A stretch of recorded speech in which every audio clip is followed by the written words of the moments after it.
ഇന്നലെ നമ്മൾ എവിടെയാണ് പറഞ്ഞു നിർത്തിയതെന്ന് ഓർമ്മയുണ്ടോ? ഉണ്ട്. തലൂത്തും സൈന്യവും ഫലസ്തീൻ സൈന്യത്തെ നേരിടാൻ പോയതുവരെ ബാബ പറഞ്ഞിരുന്നു. പലസ്തീൻ സൈന്യത്തിന്റെ നേതാവ് ആരാണെന്ന് ഓർക്കുന്നുണ്ടോ? അത് ഗോലിയാത്തല്ലേ, ഒരു വലിയ മനുഷ്യൻ. മാഷാ അല്ലാ, അത് ശരിയാണ്. ശ്രദ്ധിച്ചു കേട്ടോളൂ. ബിസ്മില്ലാ.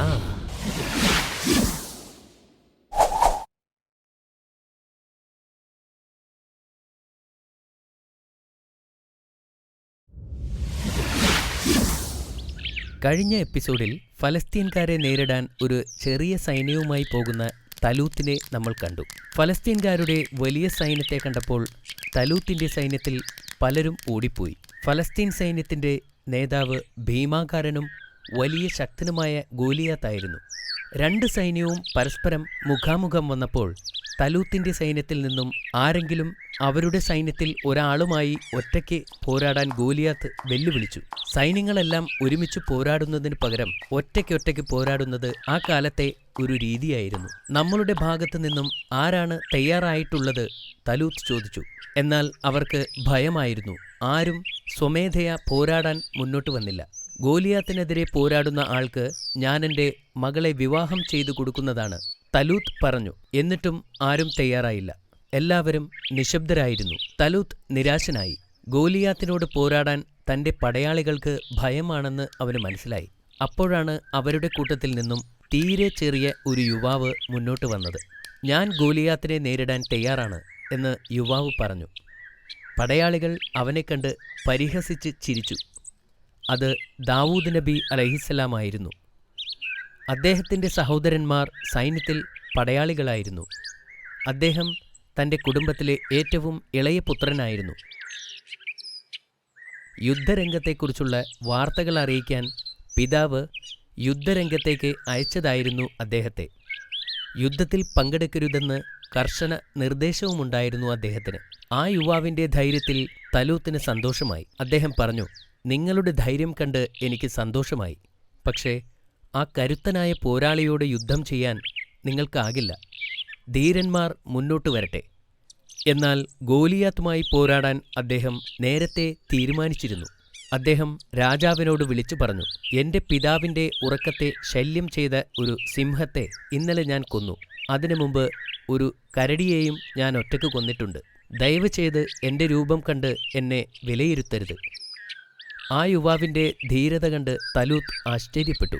അദ്ദേഹം പറഞ്ഞു, നിങ്ങൾ യുദ്ധം ചെയ്യാൻ തയ്യാറാണെങ്കിൽ അള്ളാഹു നിങ്ങളെ സംരക്ഷിക്കുകയും ശക്തി നൽകുകയും ചെയ്യട്ടെ. അദ്ദേഹത്തെ ഒരു പോരാളിയുടെ വസ്ത്രങ്ങൾ അണിയിക്കുവാനും ഒരു വാൾ കൊടുക്കുവാനും രാജാവ് തൻ്റെ ആളുകളോട് ആവശ്യപ്പെട്ടു. എന്നാൽ ദാവൂദ് നബി യുദ്ധവസ്ത്രം ധരിക്കാൻ വിസമ്മതിച്ചു. അദ്ദേഹത്തിന് അതിൽ താൽപ്പര്യമില്ലായിരുന്നു. അത് അദ്ദേഹത്തിൻ്റെ നീക്കങ്ങൾക്ക് തടസ്സമായിരുന്നു.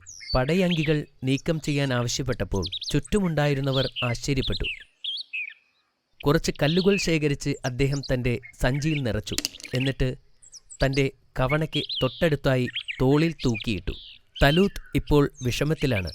നിങ്ങളെങ്ങനെയാണ് കുറച്ച് കല്ലും ഒരു കവണയുമായി യുദ്ധത്തെ പ്രതിരോധിക്കാൻ പോകുന്നത്? അദ്ദേഹം ചോദിച്ചു. കരടിയുടെ നഖങ്ങളിൽ നിന്നും സിംഹത്തിൻ്റെ പല്ലുകളിൽ നിന്നും എന്നെ രക്ഷിച്ച അള്ളാഹു ഈ ശത്രുക്കളിൽ നിന്നും എന്നെ രക്ഷിക്കും, പ്രവാചകൻ മറുപടി പറഞ്ഞു. പ്രവാചകൻ ശത്രുക്കളുടെ നേരെ നടന്നു. അത് കണ്ടപ്പോൾ എതിർ സൈന്യത്തിലുള്ളവർ പൊട്ടിച്ചിരിച്ചു. യുദ്ധം ചെയ്യാൻ വന്ന ആ യുവാവിനെ കണ്ടപ്പോൾ ഗോലിയാത്ത് പൊട്ടിച്ചിരിച്ചുകൊണ്ട് ചോദിച്ചു, നീ ഇവിടെ കളിക്കാൻ വന്നതാണോ? അതോ നിനക്ക് ജീവിതം മടുത്തോ? എൻ്റെ വാൾ ഒറ്റത്തവണ വീശി നിന്റെ തല വെട്ടാൻ എനിക്ക് കഴിയും. അപ്പോൾ ദാവൂദ് നബി പറഞ്ഞു, നിങ്ങൾക്ക് മേലങ്കിയും കവചങ്ങളും വാളും ഉണ്ടായിരിക്കാം. എന്നാൽ ഞാൻ അള്ളാഹുവിൻ്റെ നാമത്തിൽ നിങ്ങളെ നേരിടും. എൻ്റെ റബ്ബിൻ്റെ നിയമങ്ങളാണ് നിങ്ങൾ പരിഹസിക്കുന്നത്. ഇങ്ങനെ പറഞ്ഞുകൊണ്ട് അദ്ദേഹം തൻ്റെ കവണയിൽ ഒരു കല്ല് വച്ച് ഗോലിയാത്തിനെ ലക്ഷ്യം വച്ച് നിന്നു. അദ്ദേഹം തൊടുത്തുവിട്ട ആ കല്ല് ശരവേഗത്തിൽ ചെന്ന് ഗോലിയാത്തിൻ്റെ നെറ്റിയിൽ പതിച്ചു. ഗോലിയാത്തിൻ്റെ നെറ്റിയിൽ നിന്നും രക്തമൊഴുകി. തൻ്റെ വാൾ വീശാനുള്ള അവസരത്തിന് മുമ്പ് തന്നെ ആ ഭീമൻ നിലംപതിച്ചു. അവിടെ നടന്ന കാര്യങ്ങൾ കണ്ടപ്പോൾ ഫലസ്തീൻ സൈന്യം ഞെട്ടിപ്പോയി. അവരുടെ നേതാവ് കൊല്ലപ്പെട്ടിരിക്കുന്നു എന്ന സത്യം മനസ്സിലാക്കിയപ്പോൾ അവർ ജീവനും കൊണ്ട് ഓടിപ്പോയി. തലൂത്തിനും സൈന്യത്തിനും സംഭവിച്ചതൊന്നും വിശ്വസിക്കാൻ കഴിഞ്ഞില്ല. യുദ്ധത്തിൽ അവർ ജയിച്ചിരിക്കുന്നു. വർഷങ്ങളായുള്ള കഷ്ടപ്പാടിന് ഒരു അവസാനമായിരിക്കുന്നു. തലൂത്തിന്റെ ആളുകൾ അതിയായി സന്തോഷിക്കുകയും പ്രവാചകനെയും ചുമന്നുകൊണ്ട് സ്വന്തം രാജ്യത്തേക്ക് മടങ്ങിപ്പോവുകയും ചെയ്തു. ദാവൂദ് നബി ഒറ്റ രാത്രി കൊണ്ട് തന്നെ അവരുടെ നായകനായി. തലൂത്ത് വാക്ക് പാലിക്കുകയും തൻ്റെ മകളെ യുവയോദ്ധാവിന് വിവാഹം ചെയ്തു കൊടുക്കുകയും തൻ്റെ മുഖ്യ ഉപദേഷ്ടാക്കളിൽ ഒരാളായി ദാവൂദ് നബിയെ നിയമിക്കുകയും ചെയ്തു. പ്രവാചകൻ ഇസ്രായേലിൽ പ്രശസ്തനായി. എന്നാൽ പെട്ടെന്നുണ്ടായ പ്രശസ്തിയിൽ അദ്ദേഹം ഒട്ടും അഹങ്കരിച്ചിരുന്നില്ല. അദ്ദേഹം പ്രശസ്തിക്ക് അടിമപ്പെടാതെ അള്ളാഹുവിന് അടിമപ്പെട്ട് ജീവിച്ചു. അതുകൊണ്ടുതന്നെ തൻ്റെ വിജയം ആഘോഷിക്കാൻ അദ്ദേഹം ഒരു കൊട്ടാരത്തിലേക്കും പോയില്ല.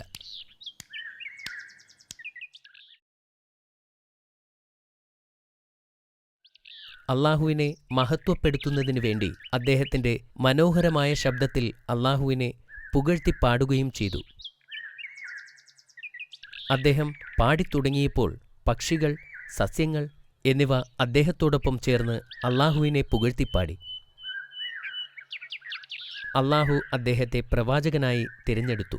അദ്ദേഹത്തെ പ്രവാചകനായി തിരഞ്ഞെടുത്തപ്പോൾ പക്ഷികളും മൃഗങ്ങളും അദ്ദേഹത്തോടൊപ്പം സന്തോഷം പങ്കിട്ടു. അതുമാത്രമല്ല, മൃഗങ്ങളുടെയും പക്ഷികളുടെയും ഭാഷകൾ മനസ്സിലാക്കാനുള്ള കഴിവും അള്ളാഹു ദാവൂദ് നബിക്ക് നൽകി അനുഗ്രഹിച്ചിരുന്നു. പ്രവാചകന് ആ സമയത്ത് ഒന്നിടവിട്ട ദിവസങ്ങളിൽ നോമ്പെടുക്കുന്ന ശീലമുണ്ടായിരുന്നു. അദ്ദേഹം രാത്രിയുടെ ആദ്യ പകുതിയിൽ ഉറങ്ങുകയും പിന്നീട് കുറേ സമയത്തേക്ക് പ്രാർത്ഥിക്കുകയും അത് കഴിഞ്ഞ് വീണ്ടും പോയി കിടന്നുറങ്ങുകയും ചെയ്തിരുന്നു. അക്കാലത്ത് നിരവധി യുദ്ധങ്ങൾ നടന്നിട്ടുണ്ട്. ഇസ്രായേൽ ജനത്തിനു വേണ്ടി ഓരോ യുദ്ധവും ജയിക്കാൻ അദ്ദേഹത്തിന് കഴിഞ്ഞിട്ടുണ്ട്. ജനം അദ്ദേഹത്തെ അങ്ങേയറ്റം സ്തുതിക്കുകയും സ്നേഹിക്കുകയും ചെയ്തു. തലൂത്തിന് പ്രവാചകനോട് അസൂയ തോന്നിത്തുടങ്ങി. ജനങ്ങൾ അദ്ദേഹത്തേക്കാൾ കൂടുതൽ പ്രവാചകനെ സ്തുതിക്കുന്നതും സ്നേഹിക്കുന്നതും അദ്ദേഹത്തിന് ഇഷ്ടപ്പെട്ടില്ല.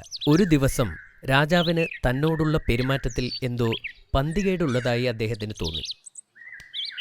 തൻ്റെ പിതാവിനെ വിഷമിപ്പിക്കുന്നതെന്താണെന്ന് അദ്ദേഹം ഭാര്യയോട് ചോദിച്ചു. അപ്പോൾ അദ്ദേഹത്തിൻ്റെ ഭാര്യ കരഞ്ഞുകൊണ്ട് പറഞ്ഞു, നിങ്ങളിൽ നിന്ന് ഒരു കാര്യവും മറച്ചുവെക്കാൻ എനിക്ക് കഴിയുകയില്ല. എൻ്റെ പിതാവിന് നിങ്ങളുടെ പ്രശസ്തിയിൽ അസൂയയാണ്. തനിക്ക് രാജ്യം നഷ്ടപ്പെടുമോയെന്ന് അദ്ദേഹം ഭയപ്പെടുന്നു. ഇത് കേട്ട് പ്രവാചകൻ ഞെട്ടിപ്പോയി. തലൂത്ത് എന്തോ ആസൂത്രണം ചെയ്യുന്നുണ്ടെന്നും പ്രവാചകനോട് സൂക്ഷിക്കണമെന്നും അദ്ദേഹത്തിൻ്റെ ഭാര്യ പറഞ്ഞു. അടുത്ത ദിവസം തലൂത്ത് പ്രവാചകനെ തൻ്റെ കൊട്ടാരത്തിലേക്ക് വിളിപ്പിച്ചു. അദ്ദേഹം പ്രവാചകനോട് പറഞ്ഞു, കനാൻ തങ്ങളുടെ സൈന്യത്തെ വിളിച്ചുകൂട്ടി നമുക്കെതിരെ പുറപ്പെട്ടിരിക്കുന്നു. നിങ്ങൾ നമ്മുടെ സൈന്യത്തെ ഒരുമിച്ചുകൂട്ടി അവരുമായി യുദ്ധം ചെയ്യണം. നിങ്ങൾ വിജയികളാകാതെ തിരിച്ചു വരരുത്. പ്രവാചകനെ ഒഴിവാക്കാനുള്ള അദ്ദേഹത്തിൻ്റെ സൂത്രമാണിതെന്ന് നബിക്ക് മനസ്സിലായി. ഞാൻ സൈന്യവുമായി അവരോട് യുദ്ധം ചെയ്യാം, അദ്ദേഹം മറുപടി പറഞ്ഞു. കനാന്റെ സൈന്യം വലുതും ശക്തവുമാണെന്ന് അദ്ദേഹത്തിന് അറിയാമായിരുന്നു. എന്നിട്ടും അദ്ദേഹം യുദ്ധം ചെയ്യാൻ തീരുമാനിച്ചു. ദാവൂദ് നബി കനാൻകാരെ ധീരതയോടെ നേരിട്ടു. നിരവധി ദിവസങ്ങൾ നീണ്ടുനിന്ന ഭീകരമായ പോരാട്ടത്തിനു ശേഷം അള്ളാഹു അവരെ വിജയം നൽകി അനുഗ്രഹിച്ചു. യുദ്ധത്തിൽ നബി കൊല്ലപ്പെടുമെന്ന് തലൂത്ത് കരുതി. പ്രവാചകൻ അത്തരമൊരു വലിയ സൈന്യത്തെ തോൽപ്പിക്കുമെന്ന് അദ്ദേഹം ഒരിക്കലും പ്രതീക്ഷിച്ചിരുന്നില്ല. ജനങ്ങൾ പ്രവാചകനെ തോളിലേറ്റുവരുന്നത് കണ്ടപ്പോൾ അദ്ദേഹത്തിന് പേടി വർദ്ധിച്ചു. തൻ്റെ വിശ്വസ്തനായ പടയാളികളിൽ ഒരാളെ വിളിച്ച് തലൂത്ത് പ്രവാചകനെ കൊല്ലാൻ ഗൂഢാലോചന നടത്തി. എന്നാൽ പ്രവാചകന്റെ ഭാര്യ അവരുടെ പദ്ധതികൾ കേട്ടു. അവർ ഭയന്നുപോയി. അവൾ പ്രവാചകന്റെ അടുത്തേക്ക് ഓടിച്ചെന്ന് ഉടൻ അവിടെ നിന്ന് രക്ഷപ്പെടാൻ ആവശ്യപ്പെട്ടു. പ്രവാചകൻ തൻ്റെ സാധനങ്ങളും ഭക്ഷണങ്ങളുമായി ഒട്ടകപ്പുറത്ത് കയറി യാത്രയായി. തലൂത്തിന് പ്രവാചകനോട് അസൂയ തോന്നിയപ്പോൾ സ്വന്തം മകളെക്കുറിച്ചുപോലും അയാൾ ചിന്തിച്ചില്ല. മാഷാ അല്ലാ, നല്ല കഥയായിരുന്നു ബാബ. പ്രവാചകൻ വെറും ഒരു കല്ലെടുത്ത് ഗോലിയാത്തിനെ കൊല്ലുന്ന ഭാഗം എനിക്ക് ശരിക്കും ഇഷ്ടപ്പെട്ടു. അമീർ, നീ ചോദ്യങ്ങൾക്ക് തയ്യാറാണോ? അതെ. ശരി, പലസ്തീൻ സൈന്യത്തിന്റെ നേതാവിന്റെ പേരെന്താണ്? അത് ഞാനിപ്പോ പറഞ്ഞില്ലേ, ഗോലിയാത്തായിരുന്നു. ദാവൂദ് നബി ഗോലിയാത്തിനെ കൊന്നതെങ്ങനെയാണെന്ന് പറയൂ. ദാവൂദ് നബി അലൈഹിസ്സലാം കല്ലും കവണയും ഉപയോഗിച്ചാണ് ഭീമാകാരനായ ഗോലിയാത്തിനെ വധിച്ചത്. ശരിയല്ലേ ബാബ? ഗോലിയാത്തിനെ വധിക്കുന്നയാളിന് എന്ത് പ്രതിഫലമാണ് തലൂത്ത് നൽകാമെന്ന് വാഗ്ദാനം ചെയ്തത്? ഗോലിയാത്തിനോട് ഏറ്റുമുട്ടുന്നവർക്ക് തന്റെ മകളെ വിവാഹം ചെയ്തു കൊടുക്കുമെന്ന് തലൂത്ത് വാഗ്ദാനം ചെയ്തു. മാഷാ അല്ലാഹ്, നീ എല്ലാ ശരിയുത്തരങ്ങളും പറഞ്ഞു. നമുക്ക് ഉറങ്ങാനുള്ള സമയമായി. ബാക്കി കഥ നമുക്ക്